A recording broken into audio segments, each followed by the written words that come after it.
नमो भगवते वासुदेवाय। ओम नमो भगवते वासुदेवाय। ओम नमो भगवते वासुदेवाय। नारायणं नमस्कृत्य नरं चैव नरोत्तमं देवीं सरस्वतीं व्यासं ततो जयमुदीरयेत् नष्टप्रायेषु भद्रेषु नित्यं भागवत सेवया भगवतीरुत्तमश्लोके भक्तिर्भवति नैष्ठिके कृष्णाय वासुदेवाय देवकी नंदनाय च नंदगोपकुमाराय गोविंदाय नमो नमः। श्रीमद् भागवतम पहला स्कंद 13वां अध्याय 22वां नंबर श्लोक। यहाँ भी 22 चल रहा है, वहाँ भी 22 चल रहा है।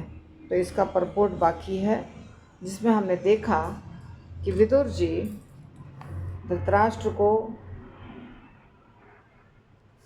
कैसे समझा रहे हैं कि आपका शरीर इतना कमज़ोर हो चुका है, सारे अंग आपके दुर्बल हो चुके हैं, आँखों से दिखाई नहीं दे रहा है, कानों से सुनाई नहीं दे रहा है, हाँ बहरे हो चुके हैं, अंधे तो आप पहले से ही थे, बुद्धि भी कमज़ोर हो गई है, स्मरण शक्ति खराब हो गई है, दांत टूट रहे हैं, हिल रहे हैं, पाचन शक्ति बिल्कुल खराब हो गई है, ये सब कुछ बता रहे।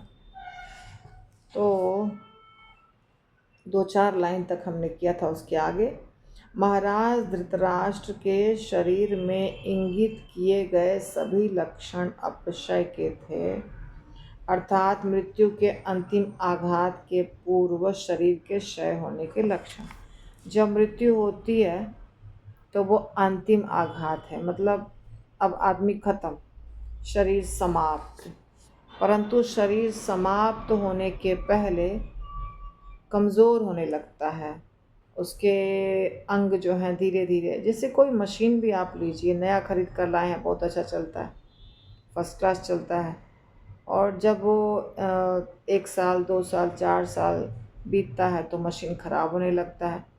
वारंटी भी उसकी 1 साल की होती है तो 2 साल की होती है, क्योंकि पता है मशीन बनाने वाले को, चाहे हम कितना भी अच्छा मशीन बनाए, बाद में ये ख़राब होना ही है। तो कोई भी गारंटी वारंटी कोई ज़्यादा समय के लिए नहीं देता है। उसके बाद क्या होता है, उसका धीरे धीरे मेंटेनेंस चालू होता है और लास्ट में आप रिप्लेस करते हैं, आप फेंक देते हैं, नया खरीदते हैं। तो इसी प्रकार आप देखिए बॉडी भी कैसा है। बॉडी बचपन में बहुत सुंदर होता है, कोमल होता है, फिर जवानी में स्ट्रांग होता है, मजबूत होता है, बुढ़ापा में कमज़ोर होने लगता है। तो कमज़ोर होते होते होते होते लास्ट में समाप्त हो जाता है। तो समाप्त होने के पहले ये सब होता है। ये शरीर उत्पन्न होता है, बढ़ता है, बना रहता है, दूसरे शरीरों को जन्म देता है, उसका क्षय होता है, तब वह नष्ट हो जाता है। चेंजेस जो होते हैं वो लिखा है प्रभुपाद ने। किंतु अल्पज्ञ मनुष्य नश्वर शरीर के साथ स्थायी समझौता करना चाहते हैं और सोचते हैं कि उनकी संपत्ति, संतानें, समाज, देश इत्यादि उन्हें संरक्षण प्रदान करेंगे। क्या सोचते हैं कि ये सब चीज़ जो है ना, ये हमें मदद करेंगे, हमारी संतान हमें मदद करेगी, हमारे बच्चे हमको हेल्प करेंगे, समाज, परिवार, देश, रिश्तेदार, फ्रेंड्स, ये सब हमें प्रोटेक्ट करेंगे। इसीलिए लोग सबके साथ बड़ा अच्छा बना के रखते हैं, क्योंकि दुख में यही काम देंगे। परंतु ऐसा होगा नहीं। संबंध अच्छा से बना के रखना चाहिए, पर ऐसा होगा नहीं कि वो दुख में आपको काम देंगे। जब तक हमारा भाग्य अच्छा है तब तक सब काम देंगे, और जब हमारा भाग्य खराब रहेगा, यानी प्रारब्ध में अगर दुख लिखा है, कोई नहीं साथ देगा। अगर प्रारब्ध अच्छा है सब साथ देंगे। प्रारब्ध मतलब क्या? हमारे ही कर्म, हमारे ही कर्म जो हमने पहले किए हैं, वो अगर एकदम फर्स्ट क्लास है, चकाचक, सब जगह चकाचक, और अगर वो खराब है, कोई नहीं साथ देगा। ये सच्चाई है। इसीलिए ये भूल भुलैया है, ये भ्रम है, ये सारा भ्रम है। पति साथ देगा, पत्नी साथ देगी, बच्चे साथ देंगे, फैमिली साथ देगी, पैसा साथ देगा, समाज, परिवार, देश, ये सब कोई नहीं साथ देता है। ऐसे मूर्खतापूर्ण विचारों में आकर वे ऐसे अस्थायी कार्यों में व्यस्त हो जाते हैं और बिल्कुल भूल जाते हैं कि उन्हें यह अस्थायी शरीर त्याग कर नया शरीर धारण करना है और समाज, मित्रता तथा प्यार की फिर नई व्यवस्था करनी है और अंत में फिर से नष्ट हो जाना है। कल मैंने बोला था कि आप लोगों को कि पहले हमें शरीर देखना चाहिए अपना, फिर बच्चे को देखना चाहिए, घर को देखना चाहिए, फिर भक्ति करनी चाहिए, फिर आगे और जो भी है। तो किसी को भी लगेगा कि माता जी भक्ति नहीं करने बोल रही हैं, पहले कह रही हैं घर देखो, परिवार देखो। वो आवश्यक है। दो चीज़ होता है। एक क्या होता है कि पहले आपको शरीर इसलिए देखना है क्योंकि शरीर अगर रहेगा स्वस्थ तो ही आप कुछ भी कर पाएंगे, चाहे भक्ति चाहे कुछ और। उसके लिए शरीर चाहिए, इसलिए शरीर को तो देखना पड़ेगा ही, है ना। हमको ये शरीर मिला है, आत्मा से तो आप नहीं कर पाएंगे कुछ भी। यहाँ तक कि आध्यात्मिक जगत में भी शरीर मिलता है, स्वर्ग लोक भी जाएंगे तो वहाँ भी शरीर मिलता है। आत्मा, केवल आत्मा किसके पास रहता है? भूत प्रेतों के पास। भूत प्रेत जो है ना, उनके पास सटल बॉडी है, मगर ये वाला बॉडी नहीं है, ग्रॉस बॉडी नहीं है। उनके पास सूक्ष्म शरीर है पर ये मोटा शरीर नहीं है। भूत प्रेत के पास ये जो मृत्यु जिसको अचानक हो जाती है और नया शरीर नहीं मिलता, तो वो कुछ नहीं कर पाते हैं। भूत प्रेत क्या करते हैं? किसी दूसरे के शरीर में प्रवेश करते हैं और वहाँ जाके अपनी इच्छा पूरी करने की कोशिश करते हैं। इसीलिए शरीर को ध्यान देना आवश्यक है। उसके बाद भक्ति करना चाहिए सीधा सीधा। ऐसा लगता है लोगों को सीधा सीधा भक्ति करें हम, लेकिन जैसे शरीर ठीक रहेगा तो ही आप भक्ति कर पाइएगा। वैसे ही कुछ हमारी आवश्यकताएं होती हैं। जैसे हम आपके ये 15 लोग, आज कम लोग हैं, 7 और 4 11 लोग हैं। अभी 11 लोगों से हम हमेशा मिलते हैं, तो इन 11 15 20 तो हमारा क्या होता है कि हम एक साथ बैठ के खाएं पिएं, चर्चा करें भगवान की। कभी हम मंदिर जाएं या कहीं यात्रा पर जाएं तो एक दूसरे के साथ बात करके आपको अच्छा लगता है, सुख प्राप्त होता है, मन खुश होता है। लेकिन अगर ये सब मेरे दुश्मन हो जाएं, हम जहाँ जाएं वहाँ से लोग उठ के चले जाएं, हम जहाँ जाएं वहाँ गाली गलौज, लड़ाई झगड़ा चालू रहे, हम जहाँ जाएं वहाँ लोग नॉनवेज खा रहे हों या फिर गंदे काम कर रहे हों, शराब पी रहे हों, क्या वैसे में भक्ति कर पाएंगे? नहीं कर पाएंगे। भक्ति करने के लिए ये भी आवश्यक है कि आप जहाँ जाएं वहाँ का वातावरण अच्छा हो, घर का वातावरण अच्छा हो, मंदिर का वातावरण अच्छा हो। कहीं जाते हैं, ट्रैवल करते हैं, तो वहाँ भी हमें लगता है कि वातावरण अच्छा हो। ट्रेन में बैठे हैं तो लोग अच्छे हों, फ्लाइट में बैठे हैं तो बगल वाला अच्छा हो। तो इसके लिए आपको अपने घर के लोगों के साथ, परिवार के लोगों के साथ, मंदिर के लोगों के साथ, सबके साथ अच्छा व्यवहार करना होगा। जब आप अच्छा व्यवहार करेंगे तो उधर से भी अच्छा ही व्यवहार आएगा रिटर्न में। तो इसलिए हमेशा वातावरण कंड्यूसिव हो, अनुकूल हो, ऐसा बना के रखना भी हमारे ही हाथ में। तो वातावरण को अच्छा बना के रखने के लिए आपको ज़रूरी है कि अपने घर के मेंबर्स का भी ख्याल रखें। अब आपका शरीर अच्छा हो गया और घर के मेंबर्स भी खुश हैं, अब आप भक्ति कर सकते हैं। ठीक है, ये प्रैक्टिकल बात मैंने बताया। घर के मेंबर्स भी आपसे खुश हैं और आपका शरीर भी तंदुरुस्त है, तब आपको भक्ति करने में कोई तकलीफ नहीं होगी। अगर आपका शरीर तंदुरुस्त नहीं है, आप भक्ति नहीं कर पाएंगे। आपके घर का वातावरण अगर एकदम नेगेटिव है, आप भक्ति नहीं कर पाएंगे।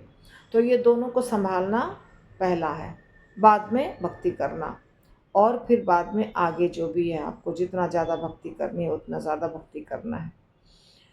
तो यहाँ पे जो प्रभुपाद बता रहे हैं वो क्या बता रहे हैं, वो ये बता रहे हैं कि इसके सिवाय व्यक्ति सोचता है कि ये सारे लोग हमको मदद करेंगे, देश समाज परिवार घर ये मदद करेगा, वो मदद करने की उम्मीद नहीं रखिए। अपना कर्तव्य करना है और अपने वातावरण को अच्छा रखना है। इसके लिए हमें अपना कर्तव्य समझ के सबके लिए सब कुछ करना है, इसलिए नहीं कि वो हमको मदद करेगा। अगर आप एक्सपेक्टेशन करेंगे कि वो हमको मदद करेगा तो फिर वो गड़बड़ है, फिर आपको दुख प्राप्त होगा। ये मत सोचिए कभी भी कि हमको वो मदद करेगा। हमारा कर्तव्य हमको करना है, बस हमारा कर्तव्य हमको निभाना है। सब कुछ वातावरण अच्छा रहे चारों तरफ, ऐसा हमको करना है। लेकिन भगवान को प्राप्त करने के लिए, भगवत प्रेम प्राप्त करने के लिए, भगवत धाम प्राप्त करने के लिए प्रयास हमको अकेले करना है। वो प्रयास करने में कोई भी व्यक्ति हमको साथ नहीं देगा, वो ध्यान हमको रखना पड़ेगा। वो हमको प्रयास अकेले करना है। अगर हम ऐसा नहीं करते तो यहाँ प्रभुपाद लिख रहे हैं, मूर्खतापूर्ण व्यवहार अगर करते हैं तो फिर से नया शरीर प्राप्त होगा, और फिर अगले शरीर में हम वही समाज मित्रता ये जो भौतिक विचार वाले लोग होते हैं वो ऐसा व्यवहार करते हैं। भौतिकतावादी विचार वाले लोग क्या करते हैं, पार्टी करेंगे, पिकनिक करेंगे, होटल जाएंगे, घर में भी बुलाएंगे सबको, ड्रिंक करेंगे, नॉनवेज खाएंगे, खूब खर्चा करेंगे और सोचते हैं कि हम रिलेशनशिप बना के रखते हैं। ये सब तो टैक्ट है जिससे हमारा बिजनेस चलेगा अच्छे से। परंतु यदि बेस जो है उसमें ईमानदारी नहीं है, सिद्धांत नहीं है, नैतिकता नहीं है, धर्म नहीं है, तो इस प्रकार का वातावरण चाहे आप कितना बना लें वो टिकेगा नहीं, उसका नष्ट होना निश्चित। इसीलिए कम पैसा हो या ज़्यादा पैसा हो, नैतिक आचरण हमारा सही होना चाहिए, सिद्धांत के अनुसार होना चाहिए। यदि किसी को बिजनेस बनाना है या कुछ भी करना है तो उसमें भी सही तरीका अपनाना चाहिए, तब कोई पछतावा नहीं होगा, तब कुछ प्रॉब्लम नहीं होगा। तो यहाँ प्रभुपाद कहते हैं वे अपना स्थायी स्वरूप भूल जाते हैं और अपने मूल कर्तव्य को भूलकर अस्थायी कार्यों में सक्रिय हो जाते हैं। महात्मा विदुर जैसे साधु संत ऐसे मनुष्य को वास्तविक स्थिति के प्रति सचेत करने हेतु तो उनके पास पहुँचते हैं, किंतु वे ऐसे साधु संतों को समाज पर आश्रित अवांछित तत्व समझते हैं और लगभग सभी उनकी बातें अनसुनी कर देते हैं। यद्यपि वे अपनी इंद्रियों को तृप्त करने वाले तथाकथित दिखावटी साधु संतों का स्वागत करते हैं। महात्मा विदुर ऐसे साधु नहीं थे जो महाराज धृतराष्ट्र की विकृत भावुकता को तुष्टि करते। वे जीवन की वास्तविक स्थिति को सही सही बता रहे थे और यह बता रहे थे कि ऐसी विपत्तियों से अपने आप को किस प्रकार बचाया जाए। ज्ञान किसी को पसंद नहीं है, हम आपको ज्ञान देंगे, आप इतने लोग क्यों सुन रहे हैं, क्योंकि आप सब अच्छे हैं और आप भागवतम सुनना चाहते हैं। अब मैं अपना मत नहीं देती हूँ, यही बोलती हूँ, समझाने के लिए थोड़ा बहुत इधर उधर बोलती हूँ। परंतु यदि आप किसी को ज्ञान देना चाहते हैं, बहुत कम लोग हैं जो ज्ञान सुनना चाहते हैं, ज्ञान लेना चाहते हैं। उसका कारण ये है कि हम जहाँ पर हैं, हम तमोगुण में हैं, रजोगुण में हैं, जिस भी गुण में हैं, तो उसके अनुसार हमारा स्वभाव है। और जो ज्ञान देने वाला व्यक्ति है वो आपको अपने स्वभाव से बदलने के लिए बोल रहा है। मान लीजिए हम यहाँ पे हैं और हम कुछ करते हैं, हमारा बोलने का तरीका एक फिक्स्ड है, हमारा कार्य करने का एक तरीका है, हमारा जीने का एक तरीका है, और कोई साधु आता है बोलता है ये तरीका गलत है, इसको चेंज करो, इससे आपको तकलीफ़ होगी। चेंज बहुत डिफ़िकल्ट है। क्यों? हम क्यों करें चेंज? हम जैसे हैं वैसे ठीक है, हम नहीं बदलेंगे। इसीलिए साधु संतों की बात अच्छी नहीं लगती है, क्योंकि साधु संत महात्मा जो हैं वो आपको क्या बोलेंगे कि तुम जो ये कार्य कर रहे हो ये मत करो, और नाम लो भगवान का, मंदिर चलो, भगवत गीता का एक श्लोक सुनो या पढ़ो, कुछ भी बोलेंगे आपको। तो जो व्यक्ति होता है सुनने वाला, वो बोलता है हम क्यों करें ये सब कुछ, हम टीवी देखते हैं, हम मोबाइल देखते हैं, हम बाहर जाते हैं, हम पार्टी करते हैं, हमको तो वही पसंद है, हम तो वही करेंगे, हम नहीं बदलेंगे अपना स्वभाव। तो इसलिए वो ऐसे साधु महात्मा को बदनाम करते हैं, उनको दुत्कारते हैं, बहुत कुछ करते हैं, उनकी बात सुनते नहीं हैं। ये है समस्या। बहुत कठिन है कि किसी को आप बोलें चेंज करने और वो आराम से स्वीकार कर लेगा, ये संभव नहीं है, बहुत कठिन है। इसीलिए श्रील प्रभुपाद या आजकल भी मंदिर में लोग नहीं बोलते हैं किसी को बदलने। वो क्या करते हैं, बहुत ज़ोर ज़ोर से कीर्तन, भजन, ड्रामा, पिक्चर बना है अभी। पिक्चर तो इतनी लाजवाब पिक्चर है, इतना ज़बरदस्त है, पूछिए मत। बहुत अच्छी पिक्चर, महाअवतार नरसिम्हा। तो ऐसे करके कुछ न कुछ अट्रैक्टिव चीज़ों को करके लोगों को भक्ति में लाते हैं।